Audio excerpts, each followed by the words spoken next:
नमस्कार साथियों, स्वागत है आपका एक बार फिर से शिवांश ऑनलाइन स्टडी में। तो साथियों, जैसा कि आप सभी को पता है, हमारी डेली क्लासेस चल रही हैं और मॉर्निंग क्लास जो है हमारी जीएस के लिए चल रही है। ठीक है, जीएस जिसमें कि हम लोग प्रीवियस ईयर यानी कि पीवाईक्यू सारे यहाँ पर देख रहे हैं। तो इससे कल हमने एक जो स्टार्ट किया है 225 का क्वेश्चन पेपर पीसीएस का, यानी कि ये आपका निर्वाचन आयोग की जो आरोग्य परीक्षा हुई थी 225 वाली, उसका यहाँ पर ओवरऑल 100 यहाँ पर आपको जीएस के क्वेश्चन दिखाई देंगे, जिसमें यूके जीएस और इंडियन जीएस ओवरऑल सब कुछ यहाँ पर दिखाई देगा आपको। ठीक है, तो कल हमने टॉप 10 क्वेश्चन आप लोग को दिया था विद सॉल्यूशन, इसका कंप्लीट सॉल्यूशन के साथ। तो इसका आज पार्ट अगला जो भाग है, यानी कि क्वेश्चन नंबर 11 से हम लोग इसमें देखेंगे। ठीक है, तो यदि आपने प्रीवियस पार्ट नहीं देखा है तो चैनल पर जाके आप लोग विजिट करके आप लोग देख लीजिए। ठीक है, काफ़ी हेल्पफुल रहेगा ये कंटेंट आप सभी के लिए। बहुत जल्द यहाँ पर कनिष्ठ सहायक की जो नई तिथि है, कनिष्ठ सहायक परीक्षा को लेकर कुटुंब न्यायालय, ठीक है, कनिष्ठ सहायक और व्यक्तिक सहायक की जो परीक्षा फिलहाल स्थगित है, उसकी न्यू परीक्षा जो तिथि है वो निर्धारित हो जाएगी। तो इससे पहले आपके पास काफ़ी समय है। तो इसके बाद आपका यूकेपीएससी की तरह ईओबी भी परीक्षा आने वाली, तो काफ़ी हेल्पफुल है ये सभी परीक्षाओं के लिए। तो आइए स्टार्ट करते हैं आज का प्रश्न, यानी कि 11वां प्रश्न है, भारत में राष्ट्रीय आय की गणना के लिए निम्न में से कौन सी एक विधि नहीं है। ठीक है, तो नहीं है पूछा है, तो इसमें स्पष्ट देखिए, भारत में राष्ट्रीय आय की गणना के लिए उत्पाद विधि है,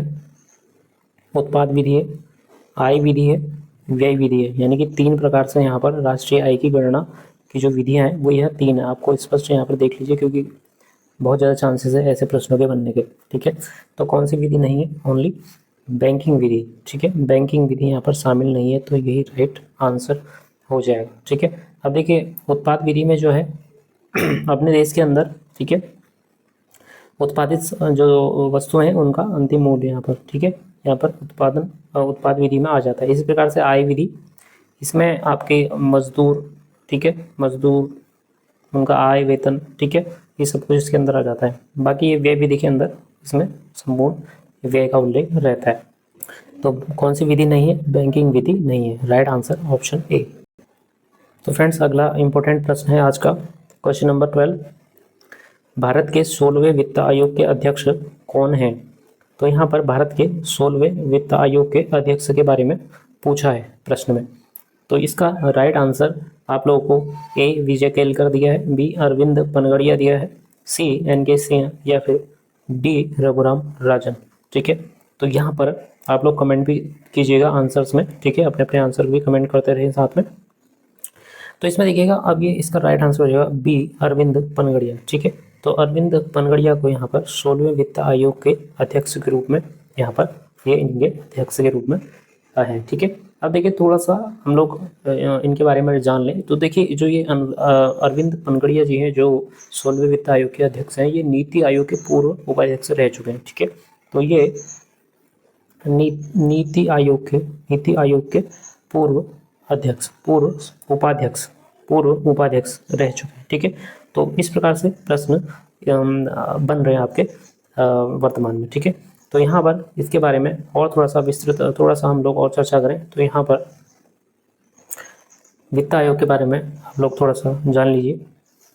देखिए, इसमें भारत के संविधान में अनुच्छेद 280 में, ठीक है, वित्त आयोग भारत के संविधान के अनुच्छेद 280 में वित्त आयोग का उल्लेख है। ठीक है, इसकी व्यवस्था है।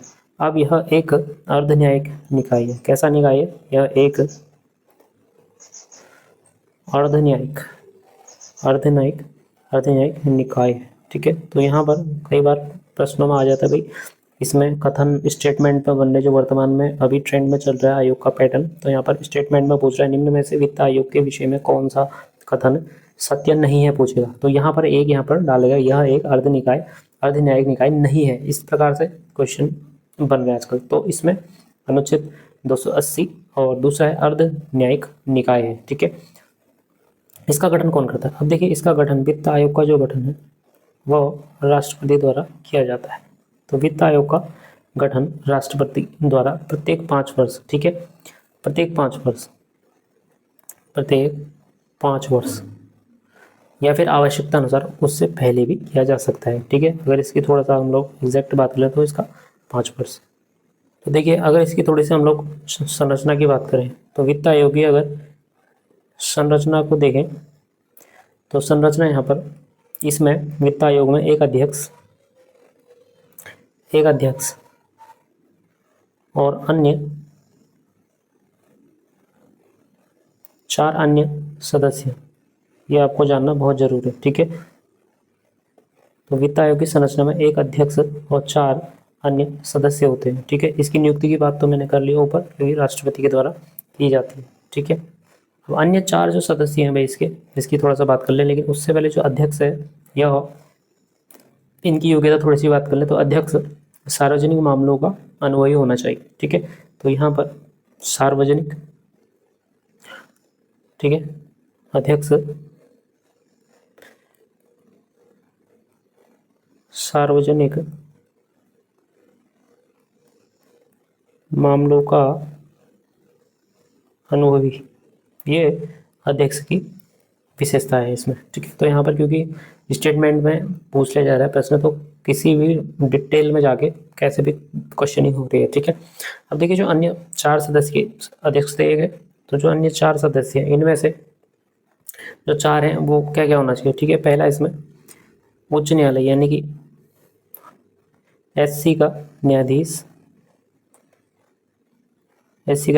या इस पद के लिए योग्य व्यक्ति। ठीक है, एससी का न्यायाधीश या इसके योग्य होना चाहिए। ठीक है, या दूसरी कंडीशन, ऐसा व्यक्ति जिसे भारत के लेखा व वित्त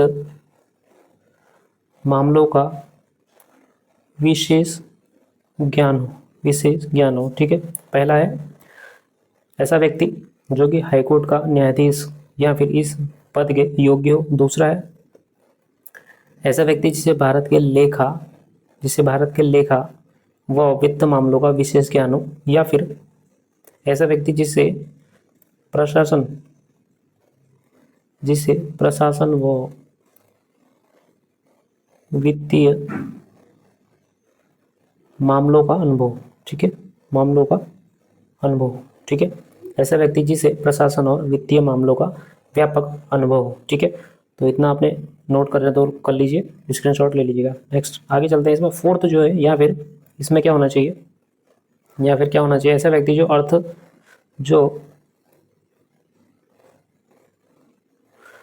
अर्थशास्त्र का विशेष ज्ञाता हो। ठीक है, तो ये थी क्या योग्यता, जो अन्य 4 इसमें सदस्य नीति आयोग की जो स्ट्रक्चर हमने पढ़ा, जो इसमें हमने संरचना पढ़ी है, उसमें एक अध्यक्ष आपको बता चुका हूँ, बाकी जो 4 हैं उनकी क्या क्या विशेषता होनी चाहिए। ठीक है, तो 4 जो अलग अलग सदस्य हैं इसमें उनकी विशेषता, पहला उच्च न्यायालय का न्यायाधीश इस पद के लिए,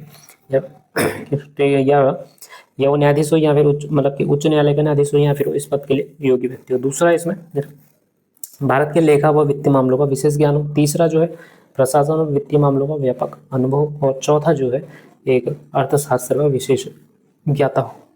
अब साथ ही साथ इसमें एक इम्पोर्टेंट वित्त आयोग के लिए आप लोग एक इम्पोर्टेंट जो चीज़ है उसको भी आप लोग नोट कर लीजिए। ठीक है, देखो वित्त आयोग के कार्य क्या, इसके कार्य क्या हैं, ये बहुत ज़्यादा इंपॉर्टेंट है भाई, बार बार प्रश्न यहाँ पर एग्जाम में पूछ लिया जाता है, इसलिए मैं आप थोड़ा सा डिटेल में बता देता हूँ। अब देखो इसमें वित्त आयोग के कार्य में जो पहला है, संघ व राज्यों की वित्तीय स्थितियों का मूल्यांकन करना। ठीक है, तो संघ व राज्य की वित्तीय स्थिति का मूल्यांकन। ठीक है, मूल्यांकन। दूसरा है राज्यों के बीच करों के बंटवारों की संशोधि। ठीक है, राज्यों के बीच करों का बंटवारा। ठीक है, करों का बंटवारा।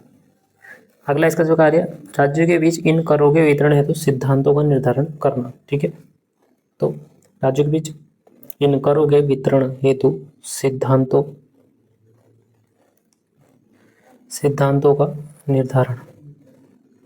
निर्धारण करना। ठीक है। अगला, राष्ट्रपति द्वारा आयोग के वित्त के हित में निर्दिष्ट कोई अन्य विषय। ठीक है। तो इस प्रकार से इसकी संरचना और इसके कार्य हम लोगों ने देख लिए। तो काफ़ी इंपॉर्टेंट क्लास है, इसलिए मैं बोल रहा हूँ आप लोगों से। मैं थोड़ा सा डिटेल में यहाँ पर कोशिश करूँगा, जितना मेरे से हो पाएगा मैं इसमें कोशिश करूँगा आप लोगों को बताऊँगा। ठीक है। तो आगे अगला जो इम्पोर्टेंट है आज का अगला क्वेश्चन है, क्वेश्चन नंबर 13। नवंबर 2024 में भारत के नवनियुक्त नियंत्रक एवं महालेखा परीक्षक सीएजी कौन है? ठीक है। तो यहाँ पर हम लोग सीधा वर्तमान पर चर्चा करेंगे। ठीक है। वर्तमान स्थिति की हम लोग इसमें चर्चा करेंगे इस क्वेश्चन को देखते हुए। तो यहाँ पर वर्तमान में सीएजी जो है आपके संजय मूर्ति। ठीक है। बी ऑप्शन यहाँ पर राइट हो जाएगा। वर्तमान परिप्रेक्ष्य के आधार पर मैं इसमें बात कर रहा हूँ। ठीक है। तो देखिए, अब इस पद के बारे में थोड़ा सा मैं डिटेल में आपको बता दूँ एक चीज़। ठीक है। तो ये भारत के नियंत्रक एवं महालेखा परीक्षक यानी कि सीएजी भारतीय संविधान के अनुच्छेद 148 148, ठीक है, 148 के तहत एक प्रमुख स्वतंत्र पद है। ठीक है। अब देखिए, इसका थोड़ा सा हम लोग बात करते हैं संवैधानिक प्रावधान, इसमें हम लोग देख लेंगे। तो संवैधानिक प्रावधान यहाँ पर अनुच्छेद 148 सीएजी की नियुक्ति। ठीक है। तो सीएजी की नियुक्ति, शपथ व सेवा शर्त का वर्णन 148 के अंदर है। ठीक है। क्या है इसमें? इसकी सीएजी की नियुक्ति, शपथ और सेवा शर्तों का वर्णन। ठीक है। अब इसके बाद देखिए 149, इसमें सीएजी के कर्तव्य व शक्तियाँ, सीएजी के कर्तव्य व शक्तियाँ 149 में इसका जिक्र है। ठीक है। इसके बाद अनुच्छेद 150 और 151 में 151 में संघ और राज्यों के लेखा जोखा का प्रारूप। संघ और राज्यों के लेखा जोखा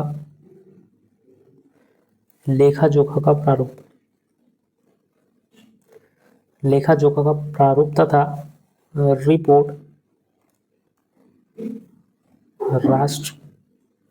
किसको करेंगे? राष्ट्रपति या फिर राज्य में राज्यपाल को करेंगे। ठीक है। राष्ट्रपति और राज्य में राज्यपाल। तो ये इसका उल्लेख किया गया है। तो 148 में आपने देखा है कि सीएजी की नियुक्ति, शपथ और सेवा शर्तों का वर्णन है उसमें 148 में। और 149 यहाँ पर सीएजी के कर्तव्य और शक्तियाँ को इसमें उल्लेख है। इसके बाद 150 151 इसमें संघ और राज्यों के लेखा जोखा का प्रारूप तथा रिपोर्ट राष्ट्रपति या फिर राज्यपाल, ठीक है, को सौंपना, इसमें यहाँ पर उल्लेख है। तो आप लोग इसको कर लीजिए। ठीक है। इसके बाद थोड़ा सा इसकी कार्यकाल और नियुक्ति की मैं बात करूँगा। तो इसमें नियुक्ति राष्ट्रपति द्वारा की जाती है। ठीक है। सीएजी नियुक्ति राष्ट्रपति के द्वारा, ठीक है, नियुक्ति राष्ट्रपति के द्वारा की जाएगी। और कार्यकाल देखो, काफ़ी डिफरेंट कार्यकाल है, 6 वर्ष या 65 वर्ष यानी कि आयु। ठीक है। 65 वर्ष की आयु, इन दोनों में से जो पहले हो, इन दोनों में से जो चीज़ पहले होगी वो यहाँ पर रहेगा। ठीक है। कार्यकाल यहाँ पर काफ़ी इंपॉर्टेंट है भाई, कार्यकाल पूछा जाता है, वहीं पर आप लोग को कन्फ्यूज़ करते हैं। ठीक है। 5 वर्ष है या 6 वर्ष, इन दोनों में बहुत ज़्यादा क्लोज कन्फ्यूजन है। तो यहाँ पर जो सीएजी है उनका कार्यकाल काफ़ी डिफरेंट आपको दिखाई देगा। तो 6 वर्ष या 65 वर्ष जो पहले होगा। ठीक है। नियुक्ति आप लोग देख लीजिए इस प्रकार से। ठीक है। तो आज का अगला देखिए, अगला प्रश्न तो देखिए, ये भी बहुत ज़्यादा इंपॉर्टेंट प्रश्न है। कई बार यहाँ पर जो वर्तमान में जो ट्रेंड चल रहा है आयोग का, चाहे यूकेपीएससी हो, यूके हो, यहाँ पर आप लोगों को काफ़ी क्वेश्चन यहाँ पर इससे दिखाई देते हैं। और अधिकतर अभ्यर्थी ऐसे क्वेश्चनों को गलत कर देते हैं। ठीक है। क्योंकि उन्हें पता नहीं होता है। ठीक है। तो देखिए, प्रधानमंत्री पोषण शक्ति निर्माण यानी कि पीएम पोषण योजना इसको बोला जाता है। ठीक है। 2 प्रकार से आएगा हिंदी में। प्रधानमंत्री पोषण शक्ति निर्माण पीएम पोषण योजना का संबंध निम्न में से किससे है? तो ए रक्षा से, बी कृषि से, सी उद्योग से, या फिर डी शिक्षा से। ठीक है। तो इसका राइट आंसर है आपका डी शिक्षा से इसका राइट आंसर है। ठीक है। अब देखिए, थोड़ा सा इसमें अगर डिटेल में चर्चा करें तो इसमें देखिए पीएम पोषण जो अभी की है वर्तमान की, इससे पहले मिड डे मील, ठीक है, मिड डे मील योजना इसी का जाता है, मिड डे मील। ठीक है। तो यहाँ पर मिड डे मील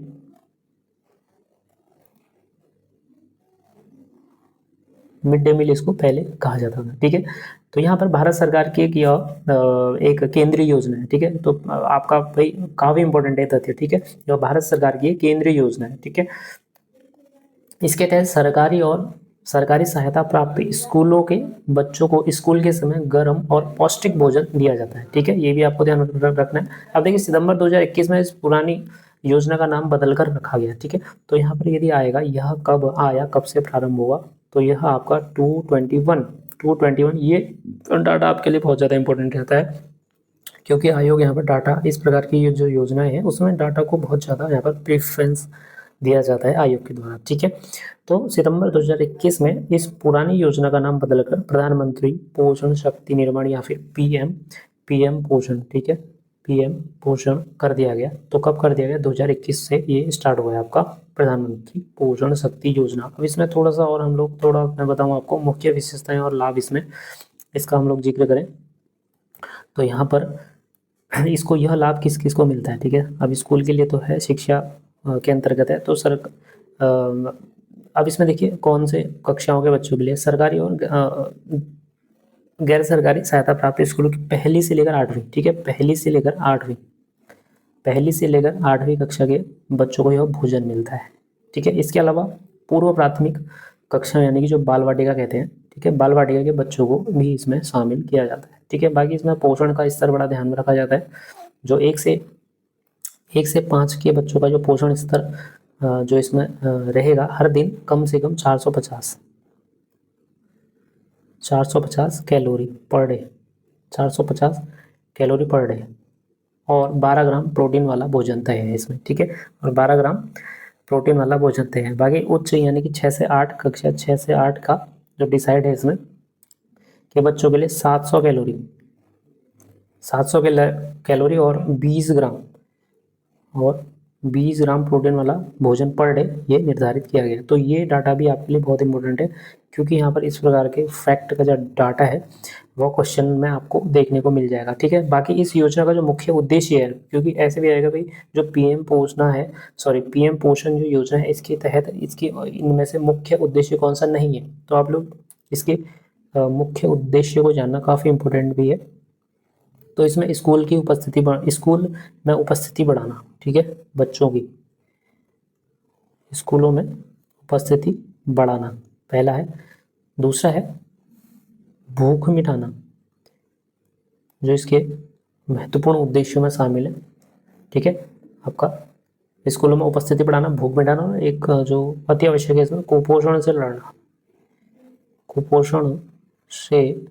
लड़ना, क्योंकि इसमें जो निर्धारित पर डे की कैलोरी है वो निर्धारित इसीलिए की गई है और प्रोटीन की जो मात्रा है वो कुपोषण से लड़ना, इसको ध्यान में रखते हुए ही ये चीज़ें इसमें सुनिश्चित की गई है, ठीक है। तो ये भी आपका क्लियर हो गया हुआ है। इसके बाद नेक्स्ट है, देखिए आज का अगला इम्पोर्टेंट क्वेश्चन है क्वेश्चन नंबर 15, आर्थिक सर्वेक्षण 2024-25 पर आधारित है। तो इसमें आर्थिक सर्वेक्षण 2024-25 के अनुसार वैश्विक निर्यात सेवाओं में भारत का स्थान क्या है, ठीक है। तो यहाँ पर 2024-25 के मामले में इसमें वैश्विक निर्यात सेवाओं में भारत का स्थान यहाँ पर ऑप्शन नंबर सी 7वां रहा है। और यदि मैं आर्थिक सर्वेक्षण 2025-26 की बात करूँ तो यहाँ पर वैश्विक निर्यात सेवाओं में भारत का स्थान, इसके लिए भी राइट आंसर आपका सी है, 7वां स्थान यहाँ पर है, ठीक है। तो काफ़ी यहाँ पर इम्पोर्टेंट है ये प्रश्न भी। और इसी पर बेस्ड निर्यात सेवाओं, इसी पर बेस्ड जो सेवाओं में जो हिस्सेदारी है, अगर हम हिस्सेदारी की बात करें 25-26 वैश्विक सेवा व्यापार, ठीक है, वैश्विक सेवा व्यापार में भारत का हिस्सा, ठीक है, भारत का हिस्सा दोगुने से अधिक होकर, ठीक है,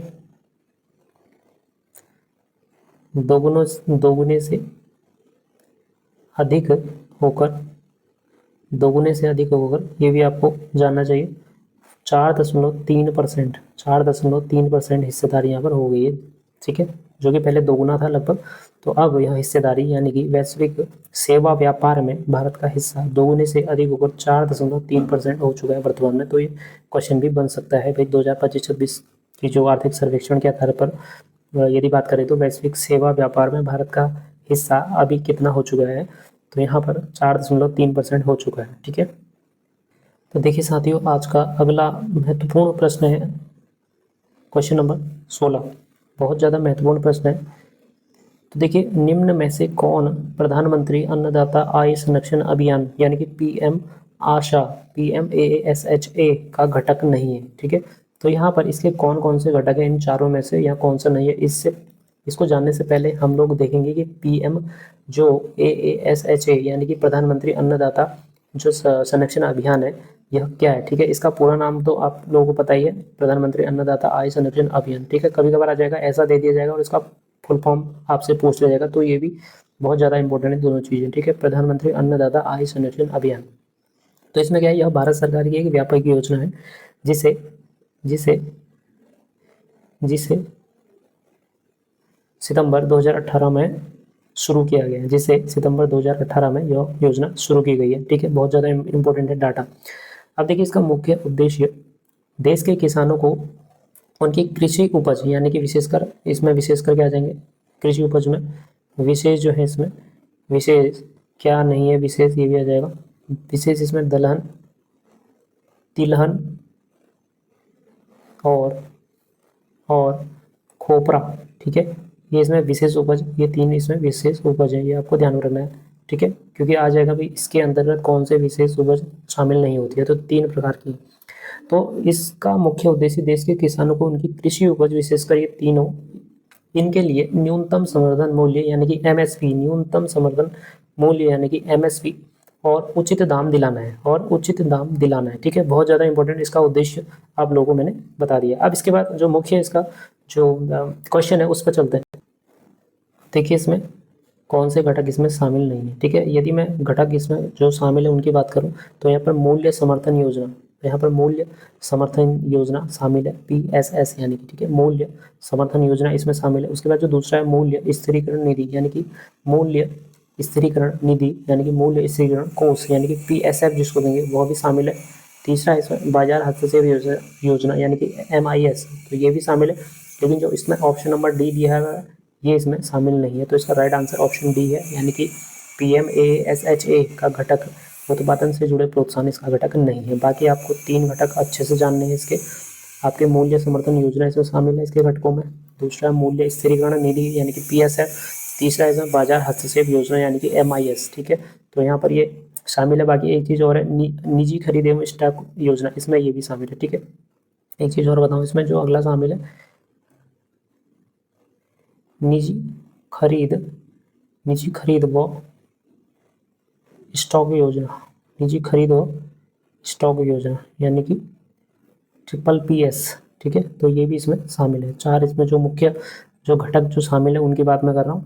मूल्य समर्थन योजना, मूल्य स्थिरीकरण निधि, बाजार हस्तक्षेप योजना, निजी खरीद व स्टॉक योजना, ये इसमें इस प्रकार से शामिल है, लेकिन ये वाला इसमें शामिल नहीं। ठीक है, तो ये राइट आंसर हो जाएगा। तो फ्रेंड्स, ये कैसा लगा आपको कंटेंट, आप लोग कमेंट भी करिएगा। आप लोग कमेंट जरूर कीजिएगा, अपने सुझाव दीजिएगा कैसा आपको कंटेंट लग रहा है और क्या क्या आपको कंटेंट चाहिए। अगला है, भारत में राष्ट्रीय ग्रामीण स्वास्थ्य मिशन शुरू किया गया। तो देखिए, इस प्रकार के लगातार प्रश्न पूछे जा रहे हैं, तो यहाँ पर इसका राइट आंसर है भारत में राष्ट्रीय ग्रामीण स्वास्थ्य मिशन अप्रैल 2005 में यहाँ पर इसको शुरू किया गया। अब देखिए, इसका हम विस्तृत यहाँ पर चर्चा करेंगे अगली वीडियो में। ठीक है, यहाँ से हम आगे अगली वीडियो में चर्चा करेंगे इसके बारे में, क्या इसका उद्देश्य, कब से शुरू है और क्या है क्या नहीं है। ठीक है, तो फ्रेंड्स, मिलते हैं न्यू अपडेट वीडियो में। आप लोग लाइक, कमेंट और शेयर जरूर कीजिएगा। धन्यवाद।